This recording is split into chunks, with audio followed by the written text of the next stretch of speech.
Muy buenos días o buenas tardes, porque es ya la una, y bienvenidos a este primer live, este primer directo de la asociación FEIFAS. Hoy es un día muy especial, es 10 de noviembre, es el Día Mundial de los Tumores Neuroendocrinos y por eso desde nuestra asociación hemos lanzado esta iniciativa en la que vamos a entrevistar a diferentes expertos. Os cuento un poquito sobre la asociación antes de empezar sobre la entrevista, que tenemos ya a nuestra invitada, y así para que sepáis más en qué consiste nuestra asociación.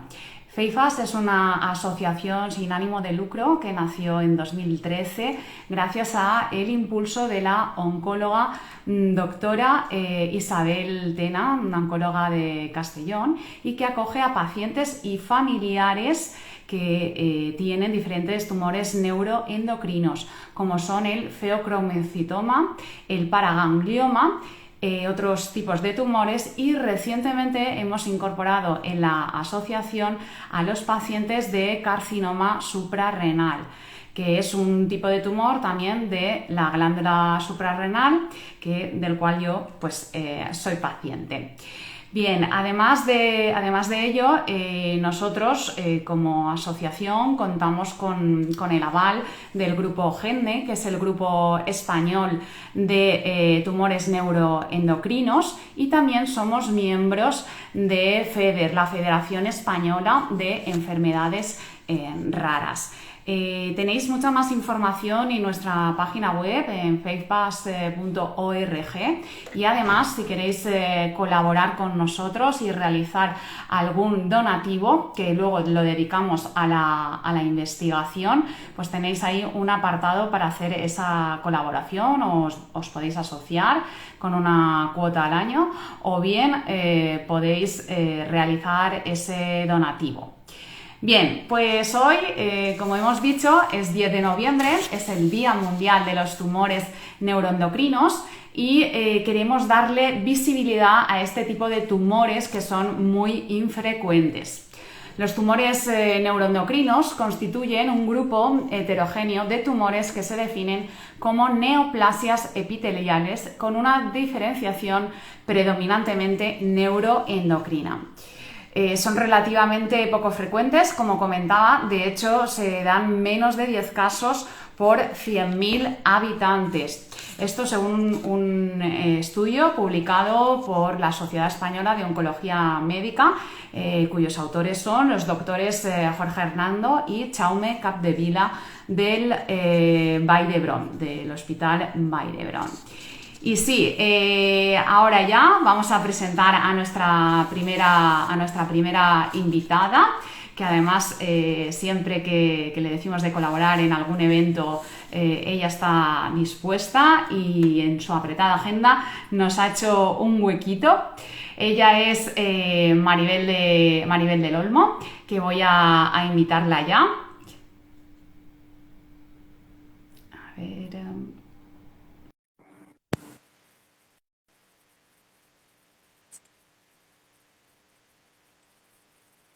Maribel, buenos días. Celia, ¿me oyes bien? Sí, sí. ¿Qué tal? ¿Cómo estás? Pues muy bien, muy encantada de estar con vosotros como siempre, que siempre es muy enriquecedor compartir experiencias. Y de resaca un poco del Congreso de Madrid. También, también. La Sí, hemos, sí. la hemos pillado, que venía del Congreso de cirugía, ¿verdad? Era Eso es. de Está el cirugía Congreso española. Nacional de Cirugía, donde hemos hecho una mesa multidisciplinar de tumores neuroendocrinos. Perfecto. Bueno, voy a presentarte para que aquellos que no te conozcan, que no estén en el ámbito médico o sean pacientes, pues sepan un poquito más de ti. Maribel es facultativa especialista en endocrinología y nutrición en el Hospital Universitario La Fe de Valencia. Además, es doctora con mención internacional en la Universidad de Valencia, por la Universidad de Valencia, perdón. Coordinadora de la unidad de referencia de los tumores neuroendocrinos de la Comunidad Valenciana, Ella además es una persona muy activa, es miembro del grupo de neuroendocrinología de la SEN, que la SEN es la Sociedad Española de Endocrinología y Nutrición, y pertenece también a la junta directiva de GENNE, del Grupo Español de Tumores Neuroendocrinos. Además, ha realizado diversas publicaciones, tanto nacionales como internacionales, de tumores neuroendocrinos y de los tumores que nosotros abarcamos, que son los paragangliomas y los feocromocitomas. Es ponente en diferentes congresos, como os hemos comentado, que viene ahora también de un congreso en Madrid. Y y entonces ella nos va a aportar pues todo lo que ella sabe, aunque una horita seguro que se nos queda corta, pero bueno, ella nos va a aportar todo su conocimiento para descubrir también en qué consisten estos tumores neuroendocrinos y saber pues un poquito más sobre ellos. Os animo también a todos los que estáis por aquí, que os vais uniendo, que si tenéis alguna pregunta para Maribel, pues sin ningún problema, la escribís ahí en la cajetilla de preguntas y luego pues las iremos leyendo, ¿vale? Pues nada, empezamos. Bienvenida, Maribel, a esta primera conversación con expertos que esperamos hacer más desde la asociación. Y bueno, tras esta presentación que hemos realizado, me gustaría también que nos contaras un poquito más cuál es tu función en el grupo GENNE y en SEN.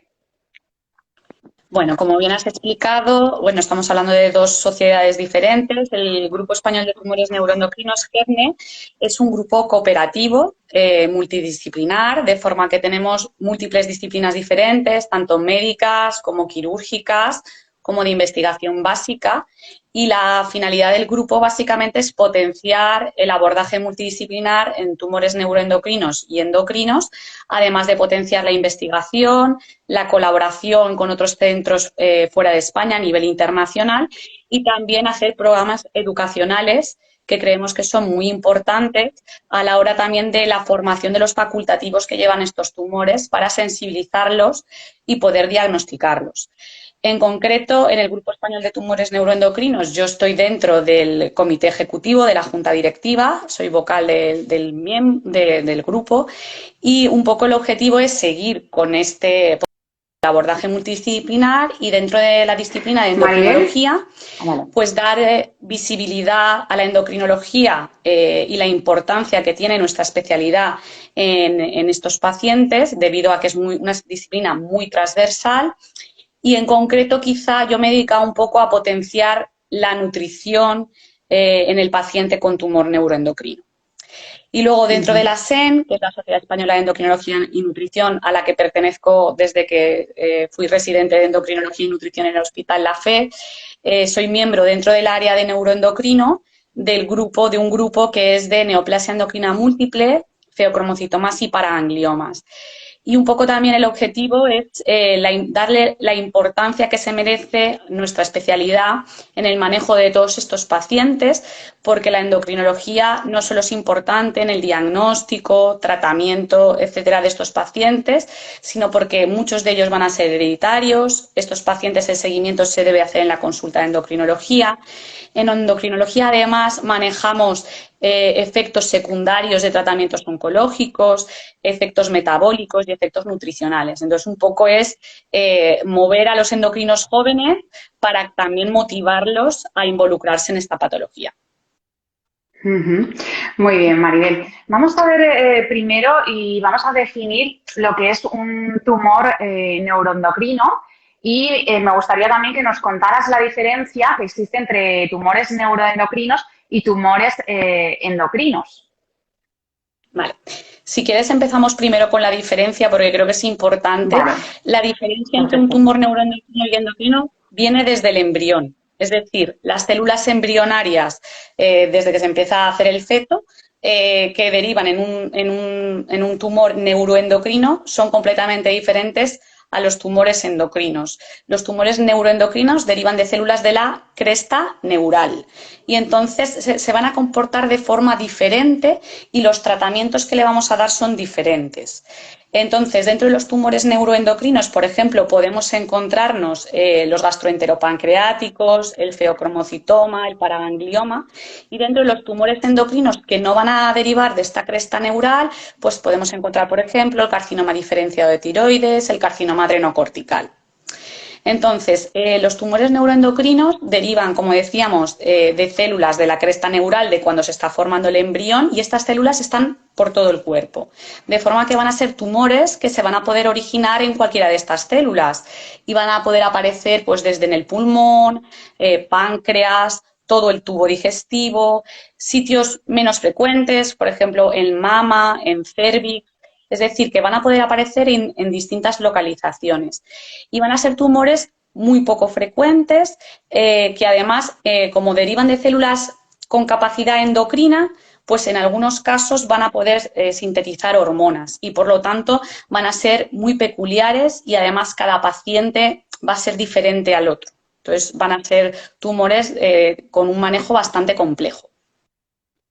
Vale, que me quede a mí claro. Esto de la cresta neural, te refieres un poco más lo del ADN, ¿no? O sea que estos tumores neuroendocrinos vienen desde el nacimiento, ¿no? Desde que se está gestando la personita, el ser humano, y por eso tienden a ser más hereditarios, ¿no? Que es la diferencia, si no he entendido mal, entre los neuroendocrinos y los endocrinos, que o sea, en los neuroendocrinos existe como una mutación genética y en los endocrinos no, ¿es así?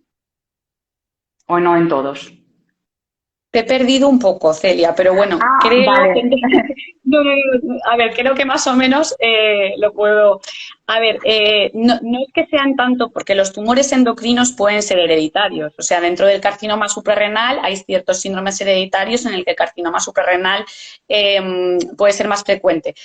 No me refiero a eso, me refiero a que cuando el embrión se está formando, digamos que hay como 3 tipos de células. Las células del mesodermo, del endodermo, del ectodermo y la cresta neural. Entonces, según se va desarrollando el feto, esas células se van poniendo en un sitio u otro del cuerpo, digamos así, de una forma más fácil, y entonces el tumor pues, se origina de esa célula o de la otra.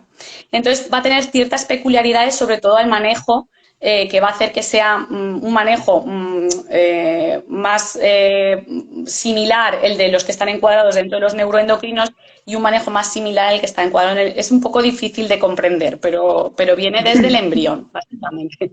Vale. Sí. Vale. Y por ejemplo, el feocromocitoma y el paraganglioma que abarcamos en nuestra asociación sí que tienen esas mutaciones genéticas, por lo que puede ser hereditaria, ¿no? Efectivamente, yo cuando estudiaba la carrera me dijeron que el 10% de los feocromocitomas y paragangliomas iban a ser hereditarios, pero es verdad que a día de hoy aproximadamente entre un 40 y casi un 50% de ellos va a ser hereditario, de forma que el feocromocitoma y paraganglioma a día de hoy es el tumor hereditario más frecuente. Sí. Vale. Y bueno, como has comentado, pues algunos sí que generan hormonas, entonces a lo mejor pues esos síntomas, como me pasó en mi caso del carcinoma suprarrenal, me di cuenta, pues gracias a esa sintomatología, ¿no? En mi caso, pues segregaba pues testosterona y cortisol. Pero ¿cómo se puede diagnosticar, no? O sea, es difícil porque además de ser una enfermedad o son patologías pues muy poco frecuentes, si además no tienen sintomatología, ¿cómo se pueden diagnosticar? ¿Cómo llegamos ahí? Vale, los tumores neuroendocrinos, yo para hacerlo práctico creo que se pueden diagnosticar de 3 formas diferentes. Una es que el paciente se encuentre asintomático y dentro de los asintomáticos tenemos el que se diagnostica de forma incidental, es decir, un paciente que a lo mejor tiene piedras en la vesícula o piedras en el riñón, le haces una prueba para ver esas piedras y casualmente pues ves un tumor neuroendocrino, ¿vale? Eso cada vez es más frecuente porque tenemos muchas mejores pruebas diagnósticas, mejores pruebas de imagen que nos permiten ver tumores muy pequeñitos que muchas veces hubiesen pasado desapercibidos. Luego tenemos pacientes también asintomáticos en los que buscamos el tumor neuroendocrino o buscamos el paraganglioma y feocromocitoma porque son portadores de una mutación. Que esto es a lo que llegamos hoy en día cuando tenemos el estudio genético, que es un poco adelantarnos a que se haga un tumor grande o en un estadio avanzado. Entonces, en estos casos, por ejemplo, en la neoplasia endocrina múltiple o en pacientes portadores de mutaciones como SDH, lo que intentamos es adelantarnos a eso y ir buscando el tumor para detectarlo en estadios precoces. Y luego ya tenemos el paciente que llega con síntomas. Entonces, aquí estos pacientes, los síntomas que van a presentar dependen un poco van a poder presentar síntomas según dónde esté localizado el tumor y síntomas compresivos o, en el caso de que produzcan hormonas, como lo que tú comentabas, pues pueden ser síntomas derivados del exceso hormonal. Entonces, el diagnóstico aquí es muy importante, la sospecha del facultativo que está viendo el paciente. De aquí la importancia de informar a todos los facultativos, porque si tú no conoces esos síntomas, nunca lo vas a diagnosticar. Exacto, es como a mí me pasó antes de entrar en la C, bueno, comentaros que ahora Maribel es mi endocrina, pero yo antes de entrar en la C pues me trataba en el privado y estuvieron más de 6 meses para diagnosticarme porque simplemente pues con las analíticas veían que tenía un poco pues elevado la testosterona y algunos precursores de la testosterona, pero no era una cosa tan alarmante como ya cuando se descubrió, ¿no? Cuando ya me hicieron, que al final, pues yo creo que lo más importante también es esas pruebas de imagen, que es donde se ve todo, y ya cuando me hicieron, porque yo lo pedí y nada, y me hicieron esa resonancia, pues mi tumor medía 17 centímetros, nada más y nada menos. O sea que una cosa muy grande desde que yo empecé con los síntomas, que fueron 6 meses antes, ¿no? Entonces, es muy importante la labor que comenta Maribel de formar, ¿no?, a todos esos facultativos para que conozcan la sintomatología y para que, bueno, pues rápidamente pues se hagan esas pruebas de imagen para no llegar a un estadio avanzado, ¿no? Y luego pues tener menos oportunidades.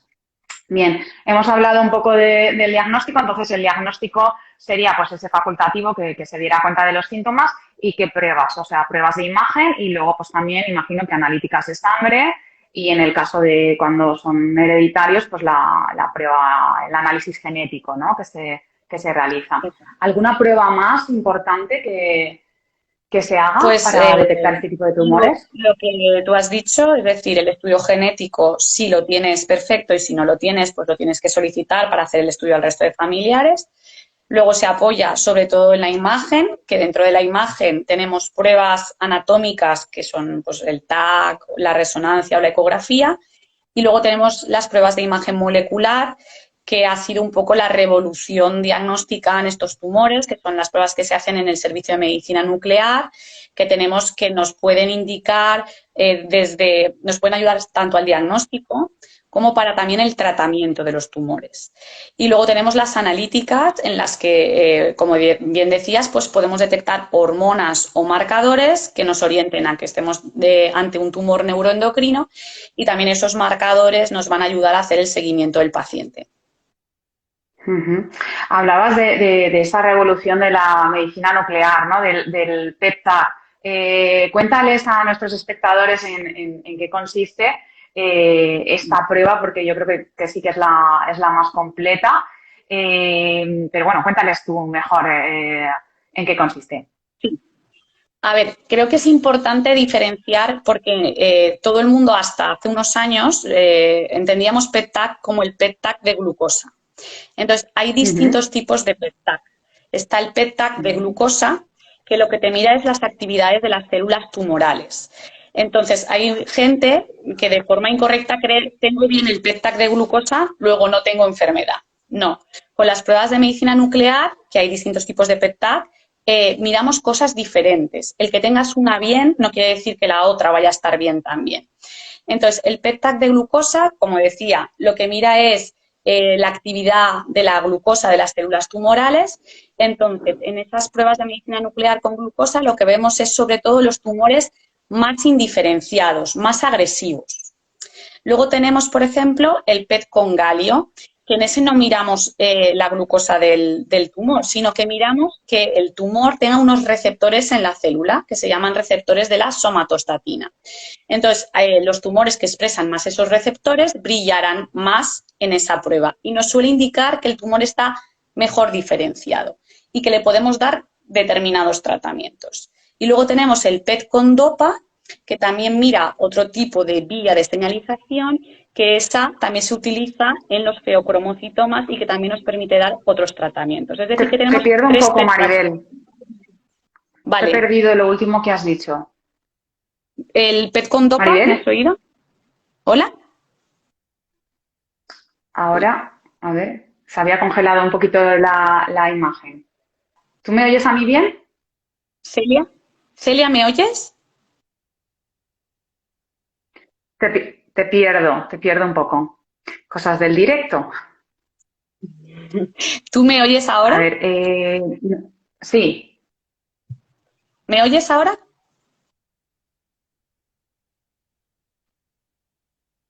Te estoy perdiendo.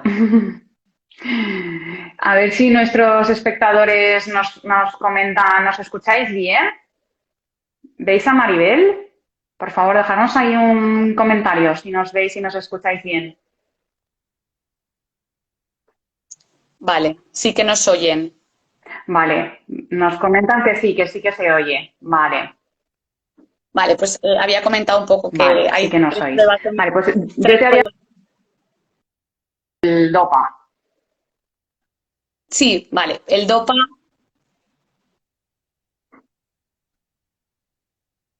El DOPA lo que lo utilizamos es otro tipo de PET que utilizamos sobre todo para los feocromocitomas y para gangliomas. Entonces, lo que quería incidir sobre todo, ya que la mayor parte de los asistentes son pacientes, es que hay tres pruebas y son completamente diferentes, miramos cosas diferentes y, por lo tanto, es importante no confundirlas.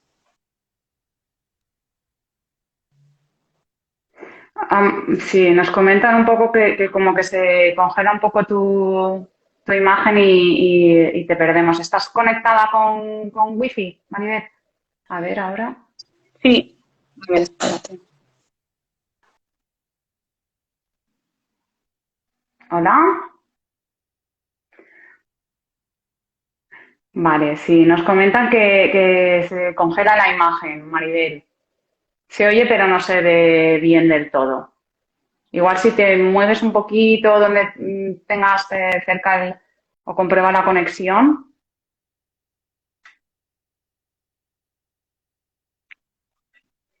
A mí sí que me veis y me escucháis Bien, la hemos perdido. Bueno, no pasa nada, voy a invitarla otra vez. Habrá perdido la cobertura, pero esto son cosas que pasan.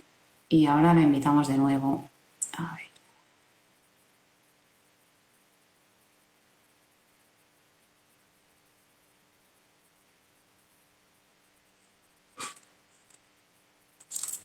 Vale. Maribel, ¿Ahora ya me oís bien? ahora mejor. Sí, Cosas ahora un de... poquito mejor. Sí, no pasa nada. Bueno, nos habíamos quedado un poco con los diferentes tipos de PET. Has hecho muy bien en aclararlo porque yo, por ejemplo, a mí siempre me hacen el PET de glucosa y no sabía que existían otros tipos de PET. Y son pruebas, la verdad, que también que son muy sensibles, ¿no? O sea, que detectan, por ejemplo, a lo mejor, no sé, el otro día estuve leyendo que el día antes, por lo de la glucosa, el día antes de hacerte ese tipo de PET, pues no es recomendable, tú que también sabes y conoces el tema de la nutrición y eres especialista, que no es recomendable comer hidratos de carbono el día de antes o, por ejemplo, no sé, la fruta que también pues lleva azúcar.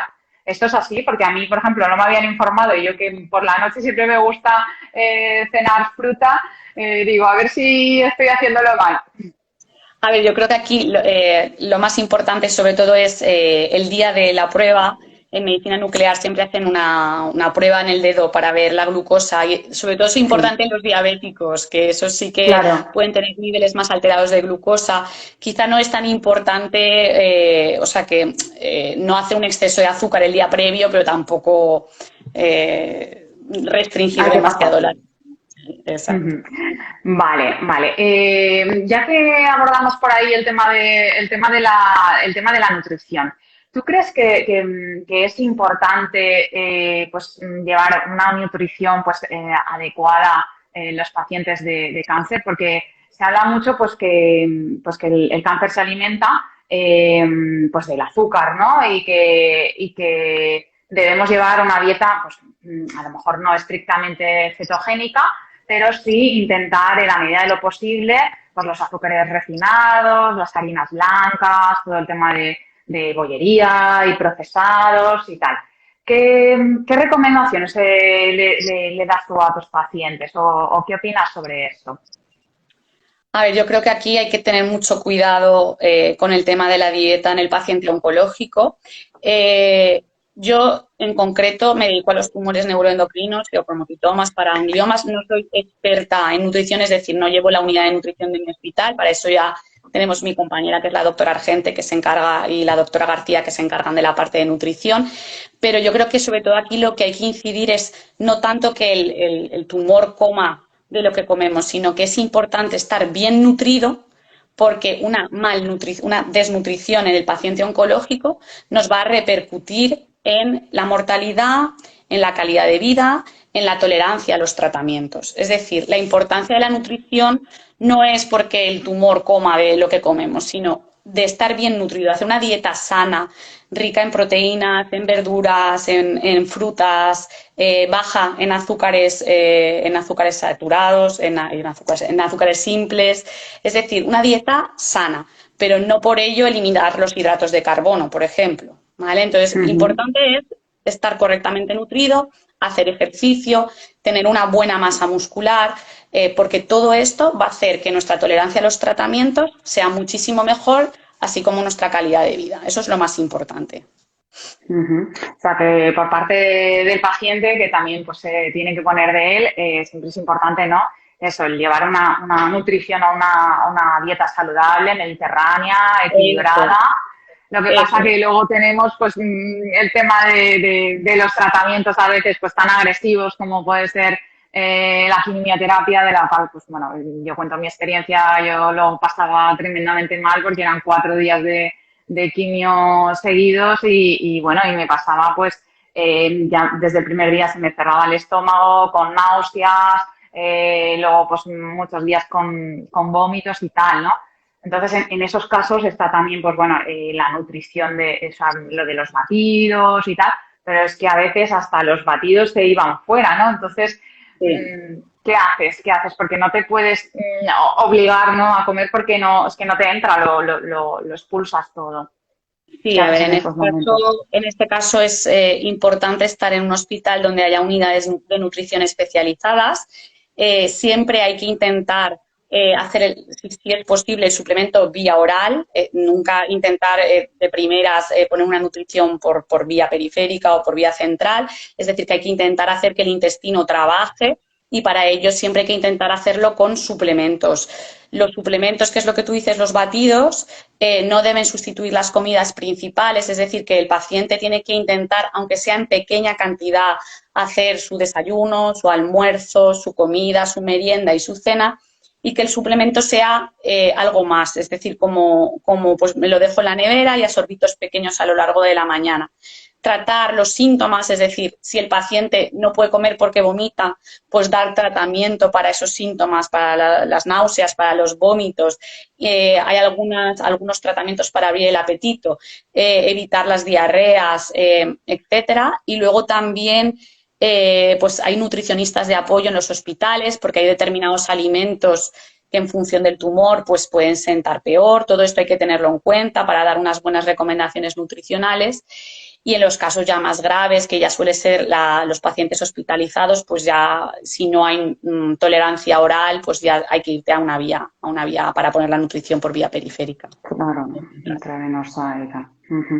Vale, vamos a abordar ahora un poquito más pues el tema que nosotros acogemos desde nuestra asociación a pacientes y a familiares de síntomas y también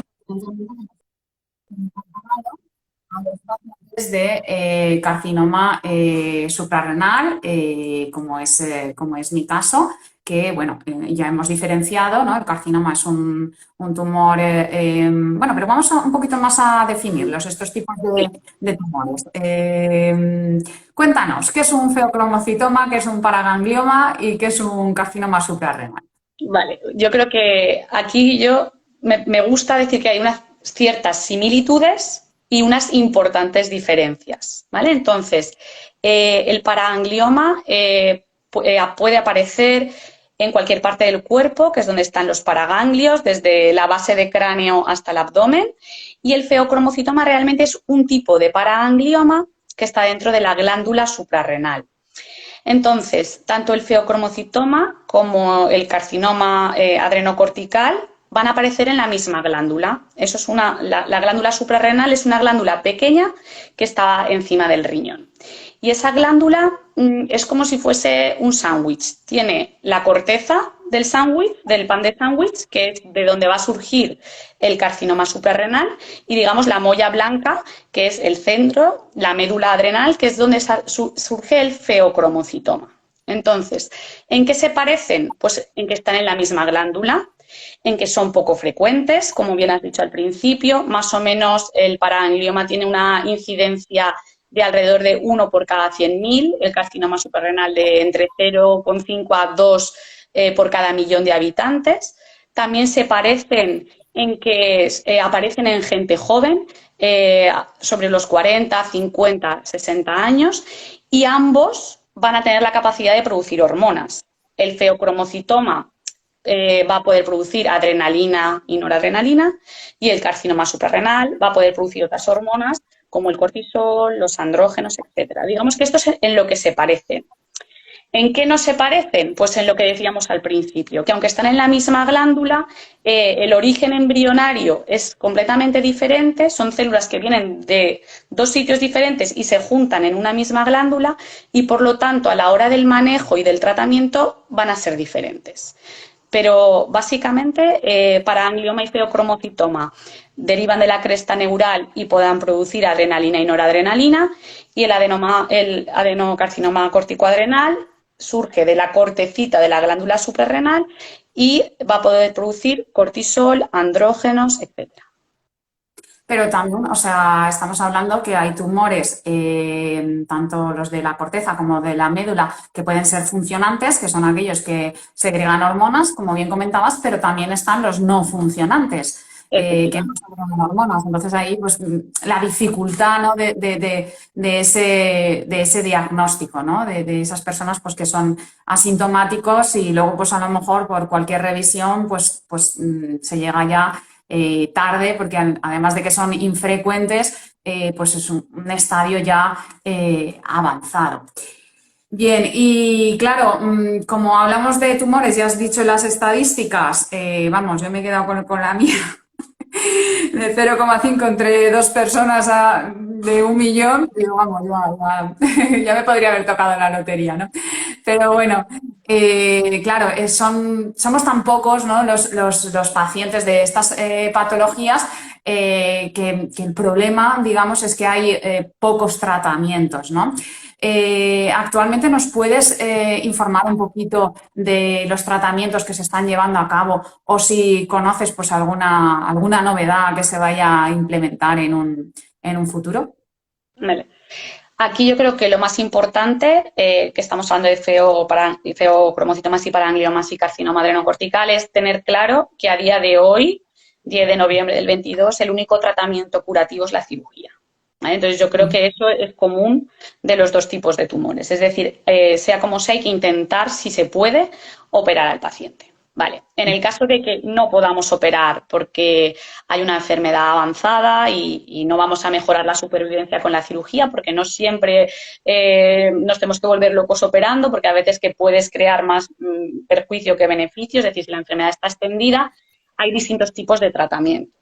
Entonces, aquí es donde vemos las diferencias entre estos dos tipos de tumores. Es decir, por ejemplo, en el carcinoma suprarrenal, en el caso de que estemos en un estadio avanzado, en las guías clínicas tenemos dos tratamientos fundamentales, que es el mitotano y la quimioterapia con etoposide, doxorubicina y cisplatin. Digamos que eso es el estándar que se pone.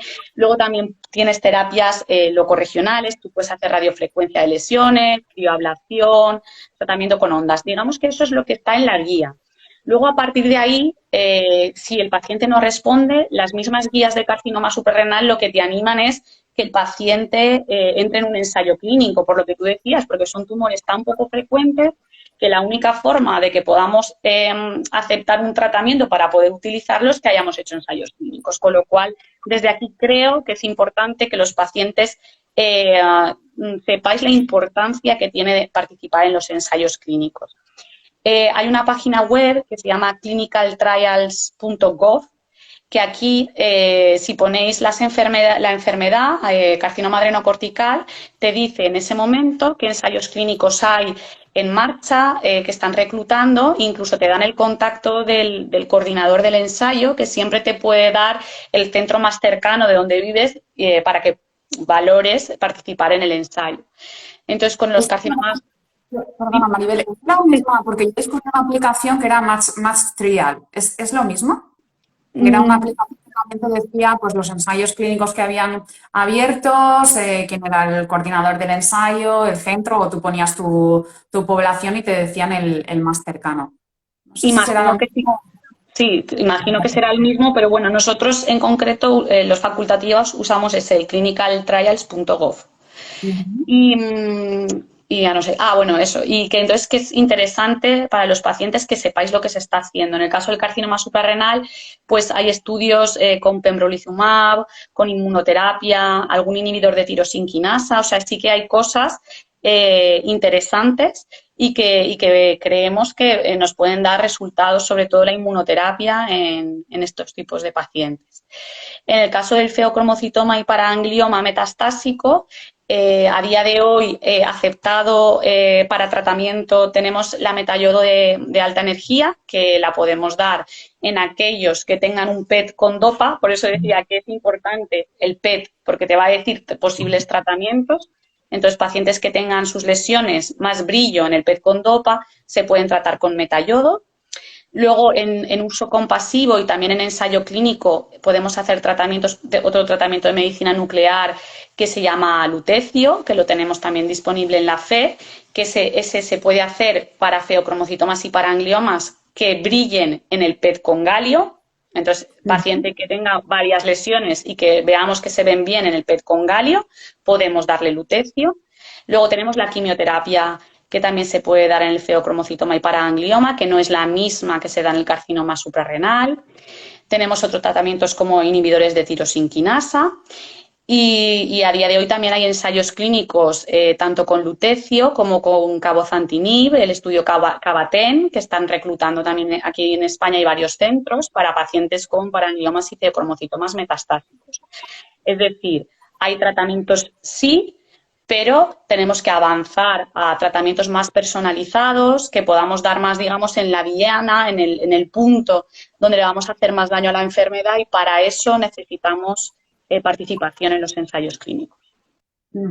Sí, porque además, bueno, al ser enfermedades también poco frecuentes, existen algunos ensayos clínicos, como has comentado, pero no existe una gran variedad, ¿no? Porque al final esto es como el pez que se muerde la cola, ¿no? O sea, si el laboratorio o la farmacéutica que pues financia ese ensayo y ese ensayo pues saben que hay poca repercusión, ¿no? O sea, que hay pocos pacientes, pues no se lleva a cabo, ¿no? Por tanto, creo que es muy importante también ya no solo la labor que están haciendo los investigadores, sino que los pacientes también nos unamos, como hacemos a través de las asociaciones, para que vosotros pues nos tengáis también ahí a mano para cuando salga un ensayo clínico, pues poder avanzar y poder tener ya los pacientes, ¿no? Porque evidentemente a un laboratorio, a una farmacéutica,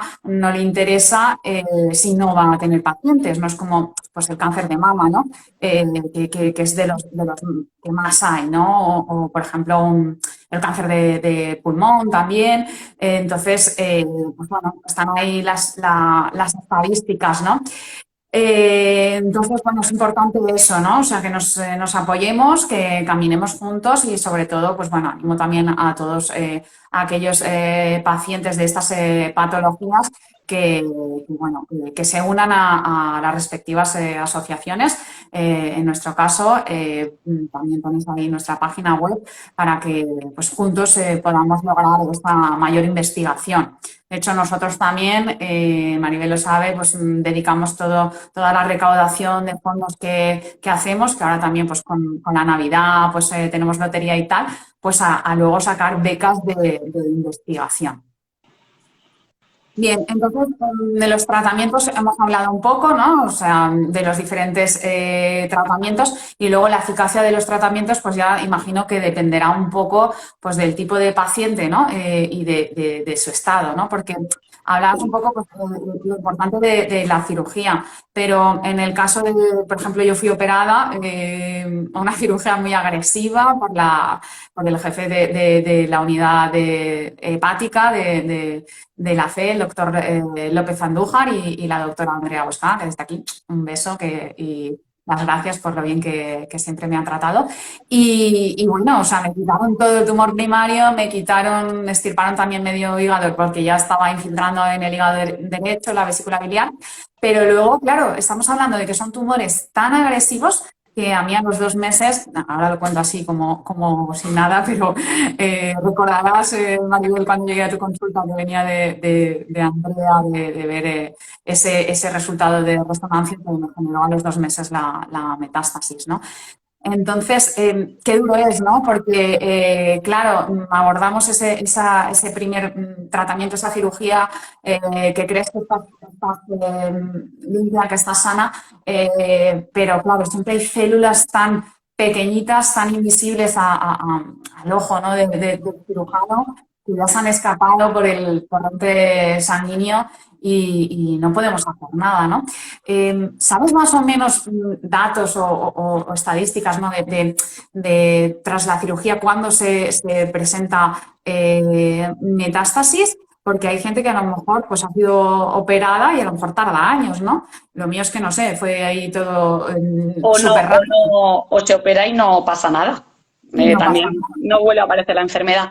A ver, hay una serie de factores pronósticos que te ayudan a saber qué paciente puede evolucionar de una forma más agresiva y qué paciente menos. Entonces, en el caso del carcinoma suprarrenal, la anatomía patológica te dice mucho. El índice de proliferación de las células, el tamaño del tumor cuando tú lo operas, si cuando el cirujano ha operado el borde de resección está afecto. O sea, hay ciertas cosas, por ejemplo, el patólogo hace un índice que se llama el índice de Weiss, que mira distintas cosas de las células del carcinoma suprarrenal y te dice, tiene un Weiss score de tanto.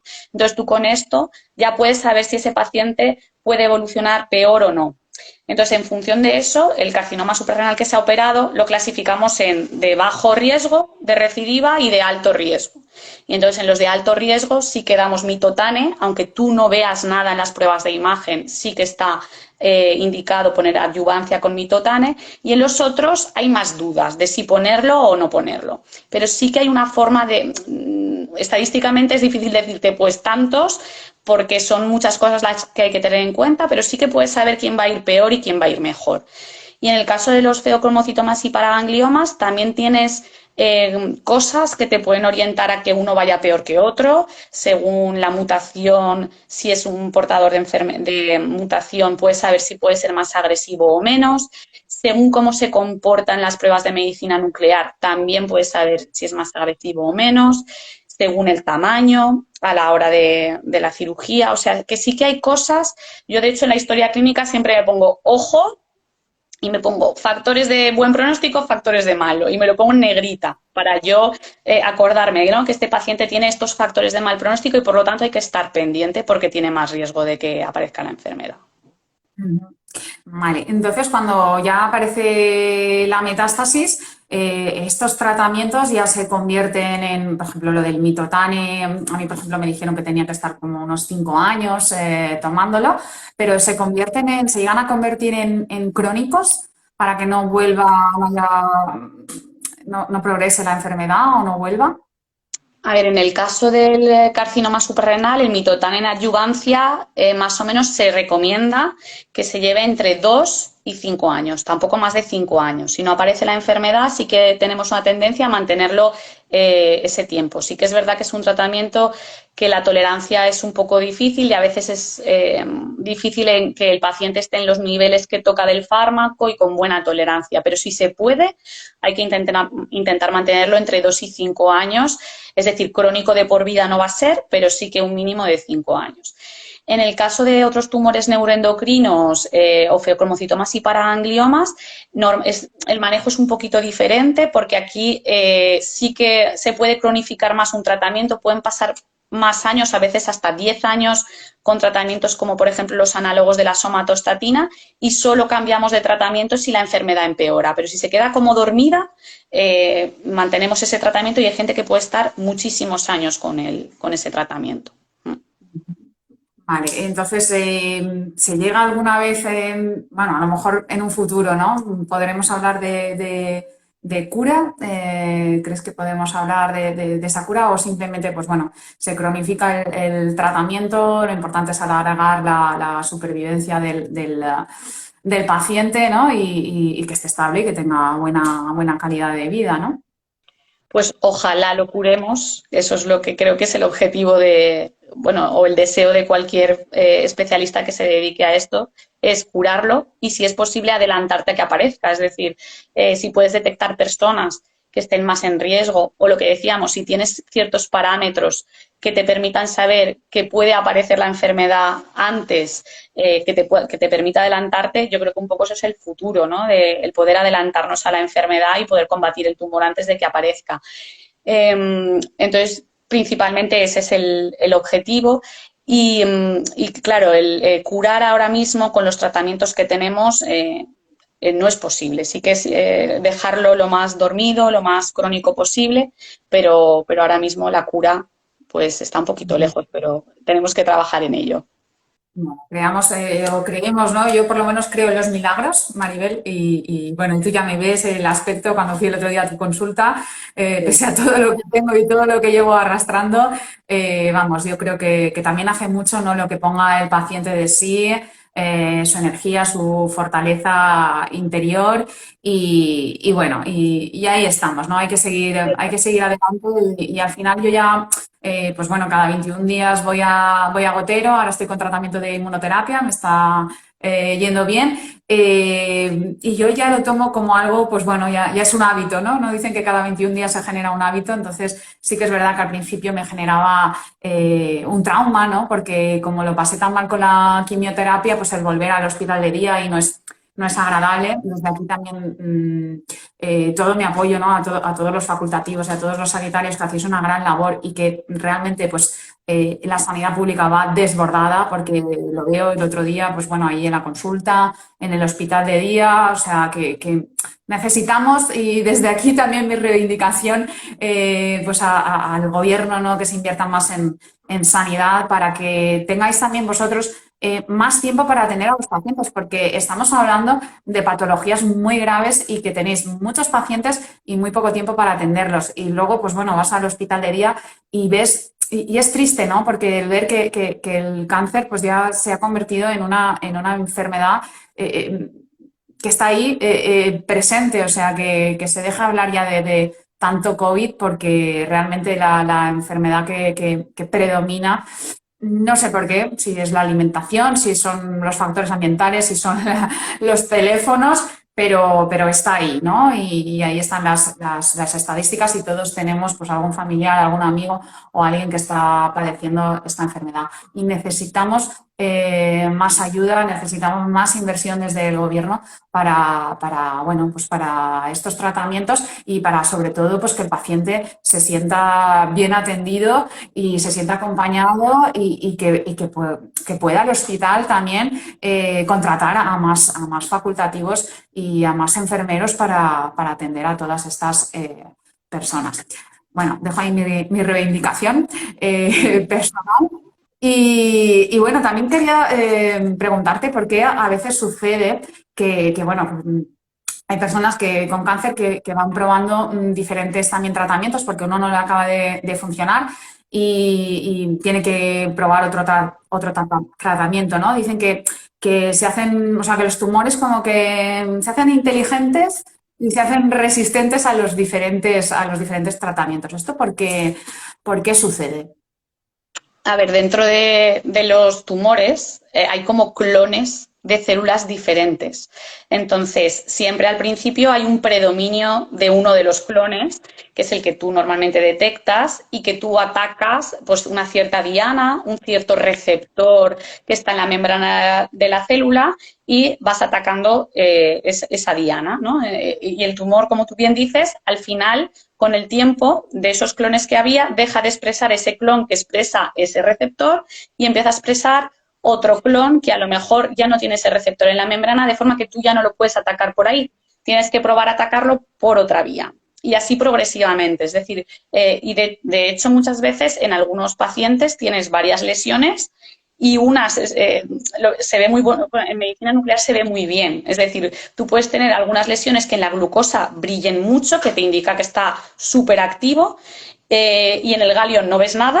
En cambio, tú en el galio luego puedes ver que algo en el hígado sí que brilla, que en la glucosa no brilla. Es decir, ahí tú estás viendo que si le das quimioterapia, esas que brillan en la glucosa sí que las vas a atacar, pero esa del galio con la quimio no vas a hacer nada, lo vas a dejar a su libre albedrío y tienes que atacarla con otro tratamiento diferente.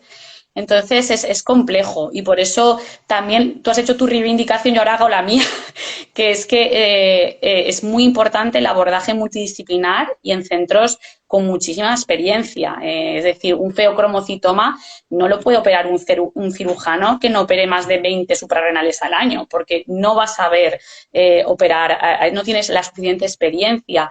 Un paciente con un carcinoma adrenal, con un feocromocitoma metastásico, no puede ir a un centro en que el que lo está viendo solo ha visto uno en su vida.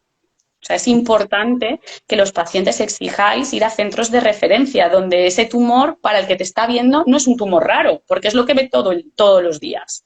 Y yo creo que eso es muy importante. Creo que eso hay que pelearlo como pacientes, pelear las unidades de referencia y pelear ir a un centro donde estén acostumbrados a ver este tipo de patología. Sí, y por lo que comentas, y bueno, y centro de referencia en Valencia, pues ya tenemos la fe, que bueno, tenemos ahí a todos los facultativos. Y quería también preguntarte, porque estabas diciendo de los diferentes tratamientos según la prueba de PET. Entonces, ¿esos PET son complementarios? ¿Es necesario, por ejemplo, yo me hago el PET de glucosa, es necesario que me haga también un PET de galio, ¿era? Depende. Va a depender mucho. Depende del tipo de tumor. Por ejemplo, en el carcinoma adrenal no tiene sentido hacer un PET de galio o un PET con dopa porque no son células que expresen esos receptores en la membrana. Sin embargo, por ejemplo, en un feocromocitoma y paranglioma metastásico sí que muchas veces hacemos varias de las pruebas porque los feocromocitomas los dividimos en como dos subgrupos según por qué vía se ha producido el tumor y entonces nos permite comparar las dos pruebas. Lo que te decía, si yo tengo 5 lesiones, no es lo mismo que las 5 me capten en los 2 PET, que me capten 2 en uno y 3 en el otro, o 3 en uno y 2 en el otro, porque así voy a poder elegir bien el tratamiento. Si solo me captan en la glucosa un feocromocitoma metastásico, me voy a ir a la quimio. Si me captan en el galio todas, pues me puedo ir a un lutecio y si me captan en la dopa me puedo ir a una metayodo. Si ya tengo una cosa mixta, que no es ni blanca ni negra, sino que son grises, siempre en el comité multidisciplinar y ya puedes valorar, pues mira, le doy quimio porque la mayor parte captan en la glucosa y esta otra le hago una terapia locorregional. Entonces, sí que pueden ser complementarias y, de hecho, muchas veces las pedimos varias pruebas y el Servicio de Medicina Nuclear nos las hace y las comentamos en el comité. Sí. Yo sé que hay que tener claro también y que lo sepan los pacientes que al final no decide un único médico, como has comentado, siempre hay un comité médico compuesto, pues bueno, en este caso, imagino de cirujanos, de oncólogos, de endocrinos, de alguien de medicina nuclear o de algún radiólogo, ¿verdad? Que entre todos es donde se toma la decisión de cuál es el mejor abordaje o el mejor tratamiento para ese paciente. Tenemos por Eso aquí es. una pregunta. Hay alguien que nos dice que si los pacientes tenemos derecho a solicitar el cambio de hospital. Sí, Por lo a que ver, todos a lo mejor que no están muy acostumbrados o no, a lo mejor hospitales más pequeños que no tratan pues este tipo, no están acostumbrados a verlos diariamente, este tipo de tumores. No sé si te preguntas de la Comunidad Valenciana o no, pero bueno, en la Comunidad Valenciana sí que por consellería el Hospital ACE está es nombrado unidad de referencia de la Comunidad Valenciana. Entonces, cualquier paciente con tumor neuroendocrino, feocromocitoma, paraganglioma, carcinoma suprarrenal o un tiroides complejo puede solicitar cambio al hospital y no se le va a denegar la visita. En el resto de España entiendo que dependerá también de la comunidad y desconozco cada comunidad cómo funciona, pero probablemente sí que tiene derecho a solicitar ser visto en un centro con experiencia. Esta persona nos dice que no es de la Comunidad Valenciana, que es de San Sebastián y tiene un tumor neuroendocrino. Yo ahí creo que es importante, por ejemplo, GEDNE, el Grupo Español de Tumores Neuroendocrinos, y que se meta en la página web. Ahí están los centros, digamos, GEDNE. Los centros GEDNE al final es gente que recibe muchos tumores neuroendocrinos, entonces puede elegir el centro más próximo a donde él viva y, vamos, casi con 100% de seguridad que sí que puede solicitar el cambio. Sí. Claro. Muy bien. Bueno, ya hemos hablado un poquito, ¿no? O sea, esas pequeñas cositas, ¿no? Que pueden hacer también los pacientes, ¿no? Hablábamos un poco de la nutrición anteriormente y el ejercicio físico, ¿cómo es de importante y qué tipo de ejercicio recomiendas? Porque muchas veces también es un poco también, ¿no? Lo de la pescadilla que se muerde la cola, si no comes por el tratamiento que es muy agresivo, estás muy cansado, porque también, pues bueno, el tema de la medicación y de los fármacos también pues te produce cansancio, entonces pues te cuesta, ¿no? Salir de ahí y llevar a cabo una serie de ejercicios físicos, pero que son buenos para mantener ese tono muscular, ¿no? ¿Qué recomiendas a un paciente oncológico de tumores neuroendocrinos? Que bueno, yo creo que al final Sí. estamos generalizando a cualquier tipo de paciente oncológico, ¿qué tipo de ejercicio físico debe realizar? A ver, desgraciadamente en España al ejercicio físico hasta hace poco no se le daba demasiada importancia. Sí que hay expertos en ejercicio físico, por ejemplo, en Estados Unidos, que están integrados dentro de los hospitales, pero aquí en España no. Y los endocrinos, que quizás seamos la especialidad más sensibilizada con esto, tampoco estamos formados para poder indicaros un ejercicio físico concreto. Es decir, que aquí lo ideal sería ir a un experto en ejercicio físico que te pueda llevar en su consulta, desgraciadamente privada, porque no tenemos nada en la pública. Sí que es verdad que quizá los ejercicios de fuerza son los más interesantes, porque son el ejercicio aeróbico, caminar, correr, nadar, está muy bien, pero quizá en el caso del paciente oncológico los ejercicios de fuerza son muy importantes porque evitan esa sarcopenia de la que hablábamos, que el músculo haya poca masa muscular y que encima no funcione bien. Entonces, esos ejercicios de fuerza van a evitar eso, el comer proteínas también favorecen la masa muscular y eso se relaciona directamente con la mortalidad y con la calidad de vida del paciente. Entendemos que es difícil hacer ejercicio cuando uno está cansado, no se encuentra bien, llega de la quimioterapia y ahí pues muchas veces cuando hablas con expertos en ejercicio te dicen que lo ideal sería llegar ya antes de la enfermedad, ¿no? Que todos no sabemos a quién nos va a pasar esto, entonces ya llegar con una buena masa muscular y habiendo hecho ejercicio, pero muchas veces no es así, entonces toca empezar de poco en poco. En el caso de los tumores que estamos hablando, a veces hay que tener cuidado porque pueden producir hormonas y esa secreción hormonal a veces puede ser desencadenada por el ejercicio, con lo cual hay que tener cuidado y siempre, si está con un preparador físico, que el preparador físico sepa bien qué es lo que tiene ese paciente, porque en el caso de los feocromocitomas y paragangliomas, si no estás operado y produce adrenalina, un mal ejercicio físico te puede liberar hormonas en ese momento y ser más contraproducente que otra cosa. Es decir, ojo, que no todo sirve para todos y hay que estar muy bien informado. bien informado, bien acompañado, ¿no? por esos diferentes profesionales y también yo creo que escuchar mucho a nuestro cuerpo.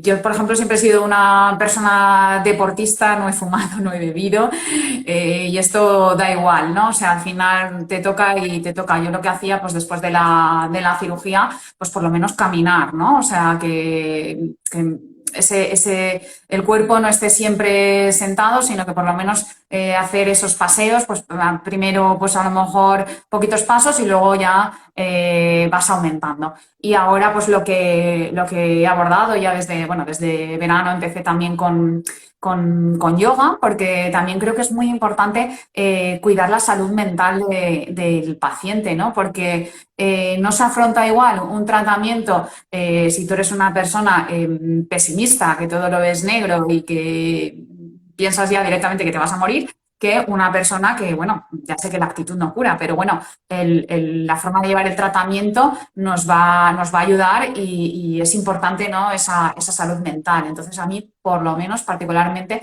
el yoga me proporciona, o sea, hacemos trabajo físico, porque aunque se hace y me ayuda a equilibrar cuerpo y mente y a encontrar pues la calma, ¿no? Porque al final es importante, creo yo, también estar en calma, ¿no? Para afrontar este tipo de procesos, porque muchas veces pues tenemos, sobre todo cuando tenemos alguna prueba importante, como puede ser el PET, pues generamos esos estados de ansiedad, ¿no? Entonces, también es importante acompañarse de profesionales, por ejemplo, desde la Asociación contra el Cáncer, nos ofrecen psicólogos que están especializados en tratar con pacientes oncológicos y bueno, y desde el hospital, yo en el Hospital de la Fe he recibido pues esas sesiones, ¿no? Con psicooncólogas o incluso las hacemos de manera virtual, o sea que hay que hacer un acompañamiento y en todos esos sentidos para encontrar también pues esa paz, esa tranquilidad, esa calma y esa manera de afrontar el tratamiento, pues bueno, con fuerza, ¿no? Y con energía. ¿Qué opinas, Maribel? Pues sí, creo que es muy importante el equilibrio mente-cuerpo y que al final yo cuando vais a entrar en la consulta sé que lo que tenéis en la cabeza me vais a mirar a la cara a ver qué cara pongo, por si lo que os voy a dar es una mala o buena noticia y muchas veces antes de que os sentéis siempre digo, está todo bien, ahora ya siéntate y hablamos, porque sé que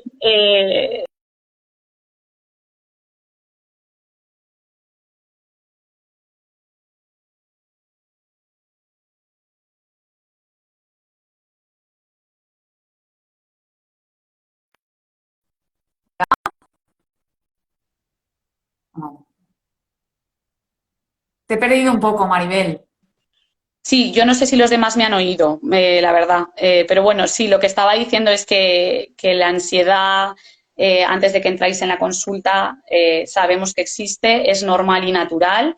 Es importante el ejercicio, por lo que tú decías, no solo físicamente, sino mentalmente.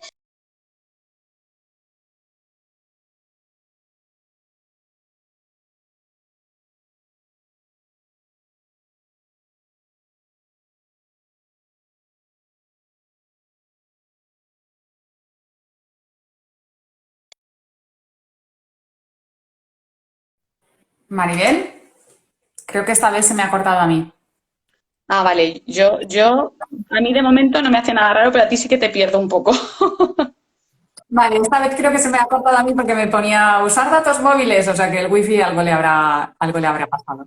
Vale, hablábamos de ese abordaje. Teníamos una pregunta por aquí, nos pregunta una persona, ¿qué opinas de los suplementos de niacina? No sé qué es eso, no sé si tú lo Sí. conoces.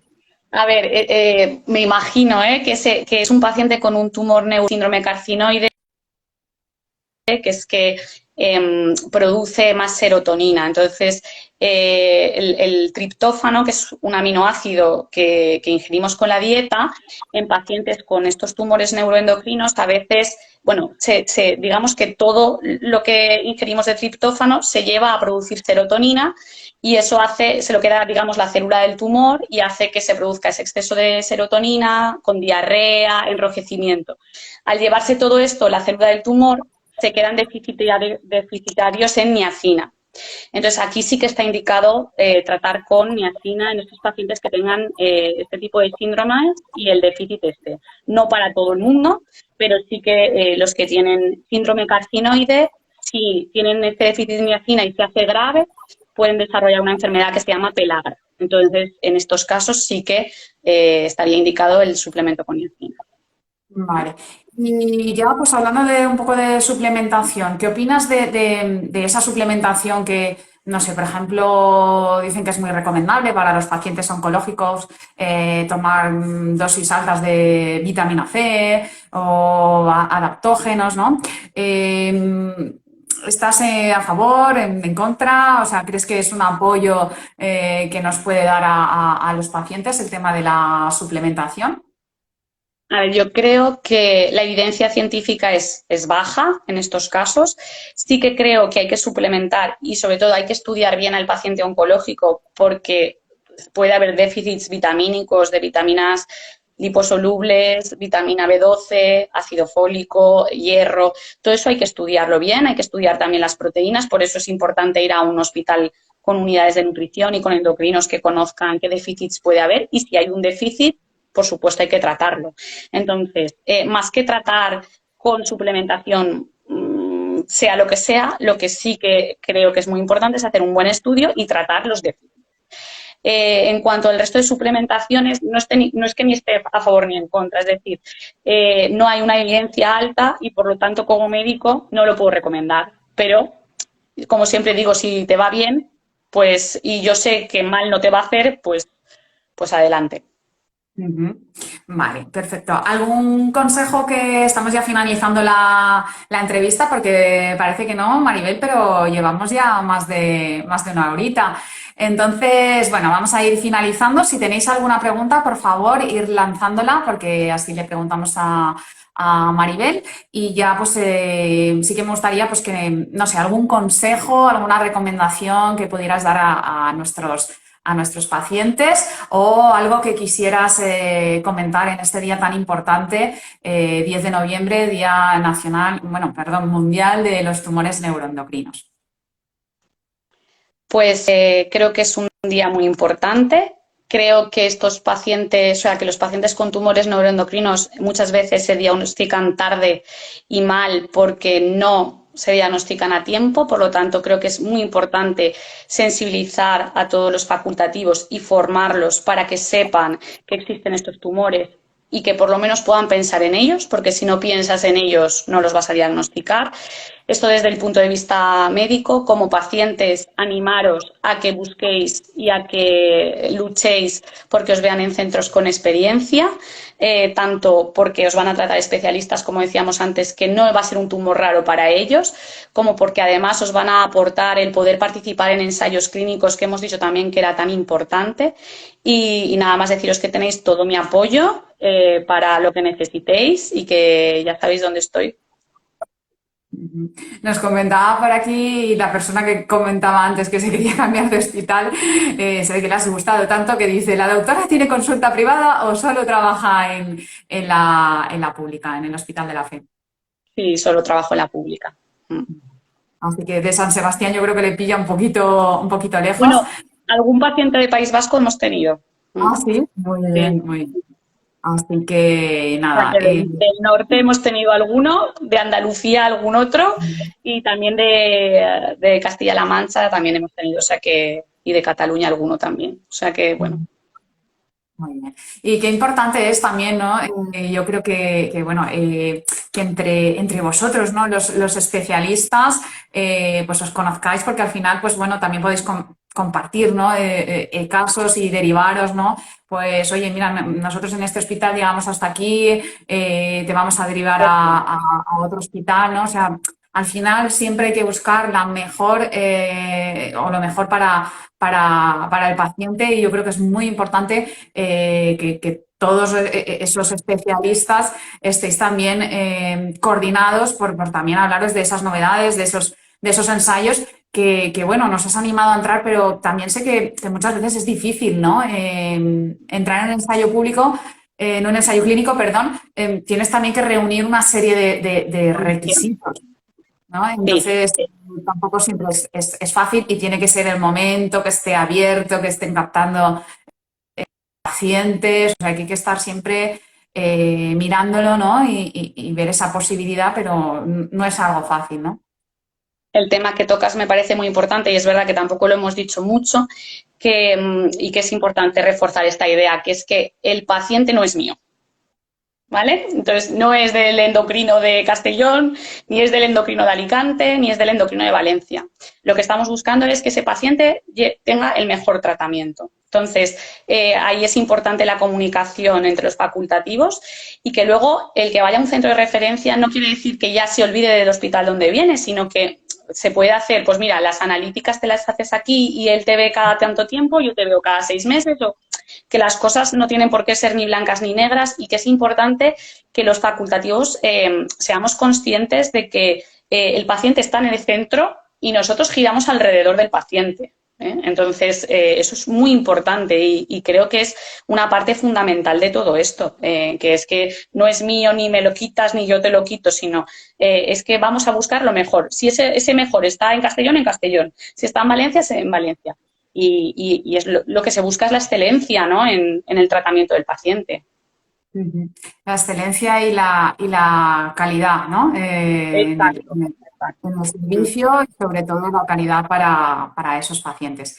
Bueno, pues si no tenéis ninguna pregunta, ya hemos respondido a la persona que quería una consulta contigo de San Sebastián. Si alguien más tiene alguna cuestión, que nos la lance. Si no, pues bueno, podéis también seguir a María, que tiene Instagram y es una persona pues muy accesible. Desde aquí darte las gracias, sobre todo por tu tiempo, porque sé que eres una persona, pues bueno, que vienes de Madrid, que tienes la consulta a reventar y bueno, nos has hecho un huequito, siempre nos acompañas en todos aquellos eventos que hacemos y nada, darte las gracias por inaugurar, ¿no?